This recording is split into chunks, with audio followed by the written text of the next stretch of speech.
2006년 2월 2일 새벽 4시 홍콩의 한 대형 병원 중환자실. 아니타 무르자니의 심장이 멈춰가고 있었습니다. 림프암 말기, 온몸에 퍼진 종양들, 30시간째 의식불명. 의료진들은 이미 포기한 상태였습니다. 하지만 바로 그 순간 죽어가는 아니타에게 믿을 수 없는 일이 일어났습니다. 그녀는 나중에 이렇게 증언했습니다. 갑자기 모든 고통이 사라졌어요. 마치 무거운 코트를 벗어던진 것처럼 가벼워졌습니다. 그리고 저는 제 몸 위에 떠 있었어요. 아래에는 죽어가는 제 모습이 보였고 남편이 제 손을 잡고 울고 있었습니다. 하지만 진짜 놀라운 일은 그 다음에 일어났습니다. 무한히 넓은 공간 속에서 아니타는 죽은 이들을 만나기 시작했습니다. 첫 번째로 나타난 존재는 11년 전에 세상을 떠난 그녀의 아버지였습니다. 아니타는 이렇게 말했습니다. 아빠가 거기 서 계셨어요. 하지만 제가 기억하는 늙고 병든 모습이 아니었습니다. 30대의 젊고 건강한 모습으로 온몸에서 사랑과 빛이 흘러나오고 있었어요. 아버지와 딸 사이에는 말이 필요하지 않았습니다. 생각만으로 대화가 이루어졌습니다. 아니타는 아버지에게 물었습니다. 아빠, 정말 아빠인가요? 여기가 천국인가요? 그러자 아버지는 따뜻한 미소를 지으며 마음으로 대답했습니다. 딸아, 천국이라는 장소는 없단다. 천국은 상태야. 사랑의 상태, 완전한 수용의 상태. 내가 지금 경험하고 있는 바로 이 상태 말이다. 그리고 종교는 중요하지 않아. 사랑만이 중요할 뿐이야.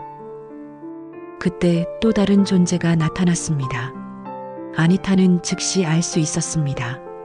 2년 전 같은 암으로 세상을 떠난 그녀의 가장 친한 친구 소냐였습니다. 소냐의 죽음은 아니타에게 큰 트라우마였습니다. 같은 병에 걸린 자신도 소냐처럼 죽을 거라는 두려움에 사로잡혀 있었거든요. 하지만 이제 소냐가 눈앞에 있었습니다. 빛나는 모습으로 완전한 평화로 가득 찬 채로 말입니다. 소냐는 아니타에게 이렇게 말했습니다. 아니타, 이제 이해하겠어? 우리는 죽지 않아. 단지 형태를 바꿀 뿐이야. 그리고 내가 지금까지 두려워했던 모든 것들, 죽음, 고통, 실패, 그것들은 환상이었어. 소냐는 계속해서 놀라운 진실을 전했습니다. 너는 평생 너 자신이 부족하다고 생각했어. 더 완벽해져야 하고, 더 착해져야 하고, 모든 사람을 기쁘게 해야 한다고.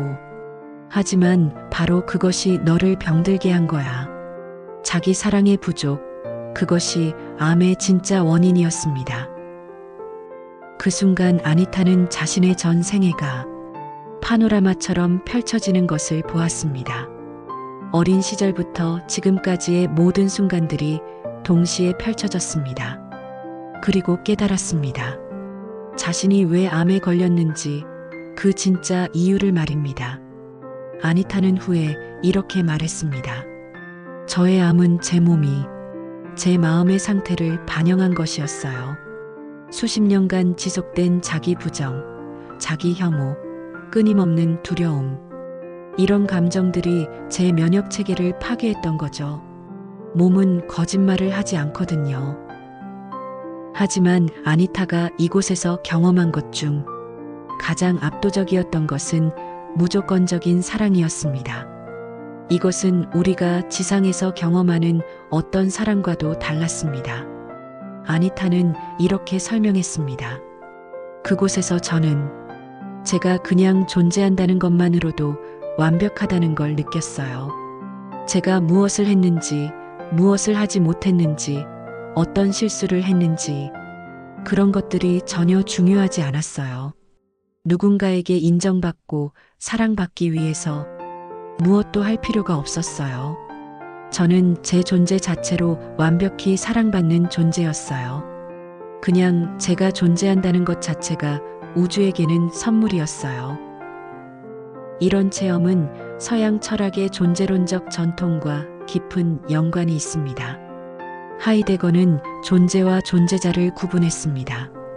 우리는 평소 존재자로서 살아갑니다. 직업, 역할, 성취에 의해 정의되는 조건적 존재로 말입니다. 하지만 아니타가 체험한 것은 순수한 존재 자체였습니다. 아니타는 계속해서 놀라운 깨달음을 얻었습니다. 평생 저는 아니타 무르잔이라는 정체성에 갇혀 있었어요. 인도계 여성, 누군가의 딸, 누군가의 아내, 실패한 환자. 하지만 그곳에서는 그런 모든 라벨들이 벗겨졌어요. 그리고 그 밑에 숨어있던 진짜 저를 발견했습니다. 그 진짜 자신이란 무엇이었을까요? 아니타는 이렇게 표현했습니다. 저는 사랑 그 자체였어요. 사랑을 받기 위해 무언가를 해야 하는 존재가 아니라 사랑의 화신이었습니다. 우리 모두가 그래요. 다만 그것을 잊고 있을 뿐이죠. 이는 힌두 철학의 아트만 개념과 일치합니다. 우파니샤드에서 말하는 참자, 모든 조건적 정체성을 초월한 순수 의식 말입니다. 흥미롭게도 아니타는 이런 철학적 배경 지식이 전혀 없었습니다. 그녀는 그때까지 종교나 철학에 관심이 없었던 평범한 사업가의 아내였습니다. 하지만 그곳에서 아니타는 마치 자신이 원래 알고 있던 진실을 다시 기억해내는 것 같았다고 말했습니다. 이것은 플라톤의 회상설을 연상시킵니다. 학습이란 새로운 것을 배우는 것이 아니라 영혼이 원래 알고 있던 진리를 기억해내는 것이라는 이론 말입니다. 아니타의 의식은 더욱 확장되었습니다. 그녀는 동시에 여러 장소에 존재할 수 있었고 시간의 선형적 흐름도 경험하지 않았습니다. 아니타는 이렇게 증언했습니다. 정말 이상했어요. 병원에서 일어나고 있는 모든 일들이 동시에 보였거든요. 의사들이 제 상태에 대해 이야기하는 모습, 복도에서 울고 있는 남편, 집에서 기도하고 있는 오빠, 마치 여러 개의 TV 화면을 동시에 보는 것 같았어요. 더욱 놀라운 것은 아니타가 물리적으로 들을 수 없었던 먼 거리의 대화들을 정확히 들었다는 점입니다. 예를 들어 병실에서 2층 아래 복도에서 일어난 대화도 들을 수 있었습니다. 의사가 간호사에게 가족들에게 마음의 준비를 하라고 말해야겠다고 하는 말까지 들었다고 합니다. 의식을 되찾은 후 이 모든 내용들이 사실로 확인되었습니다. 이는 의식 연구의 가장 어려운 문제를 제기합니다.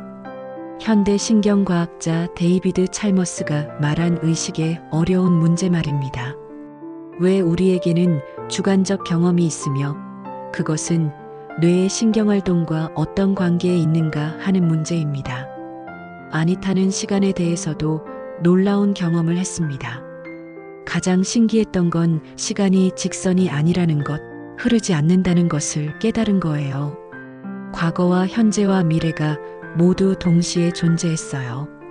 제 어린 시절도 보이고 아직 일어나지 않은 미래도 보였어요. 이는 아인슈타인의 상대성 이론과 흥미로운 평행선을 그립니다. 물리학에서 시간은 절대적이지 않으며 관찰자의 기준 틀에 따라 상대적입니다. 블록 우주론에 따르면 과거, 현재, 미래는 모두 동등하게 실제한다고 봅니다. 아니타는 자신의 질병의 기원도 명확히 볼 수 있었다고 말했습니다. 제 암이 어떻게 시작되었는지 파노라마처럼 보였어요. 그것은 몇 년 전 소냐가 같은 병으로 죽었을 때부터였어요. 그때부터 저는 나도 죽을 거라는 두려움에 사로잡혔거든요. 그 두려움이 제 세포들을 변화시키기 시작했던 거죠. 이는 심신의학의 관점과 일치합니다. 만성 스트레스와 부정적 신념이 면역 체계에 미치는 영향은 과학적으로 입증되어 있습니다. 스탠포드 대학의 연구에 따르면 지속적인 스트레스는 NK 세포의 활동을 억제하여 암세포의 증식을 촉진할 수 있다고 합니다. 그때 아니타 앞에 근본적인 선택의 순간이 다가왔습니다. 이 완벽한 사랑과 이해의 차원에 머물 것인가, 아니면 고통스러운 육체의 현실로 돌아갈 것인가. 아버지가 아니타에게 말했습니다. 딸아, 선택은 내가 하는 거란다. 여기 머물러도 되고 돌아가도 된다. 하지만 만약 돌아간다면 너는 완전히 다른 사람이 될 것이다. 그리고 내가 왜 이 경험을 했는지도 이해하게 될 거야. 아니타는 고민했습니다. 돌아간다는 게 무슨 의미인지, 그리고 제가 왜 살아야 하는지 갑자기 의문이 들었어요. 여기서는 완벽한 평화가 있는데 왜 다시 고통스러운 세상으로 돌아가야 하죠? 이는 모든 신비주의자들이 직면하는 근본적 딜레마입니다. 깨달음의 상태에서 세속으로의 복귀.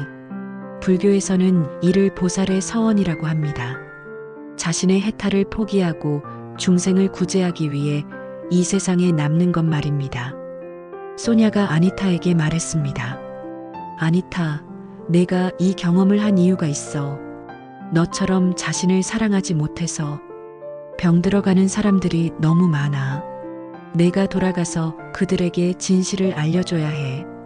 그때 아니타는 깊은 깨달음을 얻었습니다. 자신의 삶의 목적이 무엇인지 알게 되었다고 합니다. 놀랍게도 그 목적은 매우 단순했습니다. 아니타는 이렇게 말했습니다. 제 목적은 그냥 저 자신이 되는 것이었어요. 진정한 나, 사랑 그 자체인 나를 표현하는 것. 그게 전부였어요. 복잡한 사명이나 거창한 업적이 아니었습니다. 이는 하이데거의 진정성 개념과 깊이 연결됩니다. 하이데거는 대부분의 사람들이 타인들의 기준에 따라 살아가며 자신의 진정한 존재 가능성을 잃어버린다고 보았습니다. 진정성이란 이런 사회적 관습으로부터 벗어나 자신만의 존재 방식을 찾는 것입니다. 아니타는 놀라운 통찰을 얻었습니다. 제가 진정한 나 자신이 되는 것이 다른 사람들에게도 도움이 된다는 것을 알게 되었어요. 마치 하나의 촛불이 다른 촛불들을 밝히는 것처럼요. 개인적 해방과 집단적 봉사가 대립하는 것이 아니라 하나라는 깨달음이었습니다. 아니타는 결단을 내렸습니다. 저는 돌아가기로 결정했어요. 이 사랑을, 이 진실을 세상에 전하고 싶었거든요. 소냐는 기뻐하며 말했습니다. 좋은 선택이야. 그리고 걱정하지 마. 내가 돌아가면 몸은 빠르게 치유될 거야. 왜냐하면 이제 너는 두려움이 아닌 사랑으로 살아갈 테니까. 2006년 2월 3일 오전 아니타는 30시간 만에 의식을 되찾았습니다. 담당 의사는 나중에 이렇게 증언했습니다. 의학적으로 설명할 수 없는 일이었습니다. 하루 전만 해도 온몸에 퍼져 있던 종양들이 눈에 띄게 줄어들기 시작했어요. 아니타는 눈을 떴을 때의 느낌을 이렇게 표현했습니다. 저는 완전히 달라져 있었어요. 몸은 여전히 아팠지만 마음은 그 어느 때보다 평화로웠어요. 그리고 전혀 두렵지 않았어요. 죽음에 대한 두려움이 완전히 사라져 있었거든요. 아니타의 치유는 의학계에 충격을 주었습니다. 5주 만에 그녀는 완전히 건강해졌습니다. 의학 문헌에서도 찾아보기 어려운 자연치유 사례였습니다. 하지만 더 놀라운 변화는 그녀의 내적 상태였습니다. 아니타는 말했습니다. 평생 저를 괴롭혔던 모든 것들이 사라져 있었어요. 다른 사람들이 저를 어떻게 생각할지에 대한 걱정, 완벽해야 한다는 강박, 실패에 대한 두려움. 이 모든 것들이 마치 악몽에서 깨어난 것처럼 사라져 있었습니다. 그녀의 변화는 단순한 성격 개선을 넘어서는 것이었습니다. 그것은 존재론적 변화, 즉 자신이 누구인지에 대한 근본적 이해의 전환이었습니다. 아니타는 이렇게 말했습니다. 예전에는 나는 사랑받을 가치가 있나? 라고 자문했다면 이제는 내가 어떻게 사랑을 표현할까? 라고 묻게 되었어요. 질문 자체가 바뀐 거죠. 아니타 무르자니의 이야기는 우리에게 근본적인 질문들을 던집니다. 의식과 현실의 관계, 개인과 우주의 연결, 삶과 죽음의 의미에 대한 질문들 말입니다. 그녀의 경험이 형이상학적 진리를 보여주는 것인지 아니면 인간 정신의 놀라운 적응력을 보여주는 것인지는 여전히 논란의 여지가 있습니다. 하지만 한 가지는 분명합니다. 아니타의 체험은 우리 모두에게 가장 중요한 질문을 제기합니다. 과연 나는 누구인가? 그리고 어떻게 살아야 하는가? 이 질문들에 대한 답을 찾는 여행이야말로 진정한 치유와 깨달음의 시작일 것입니다.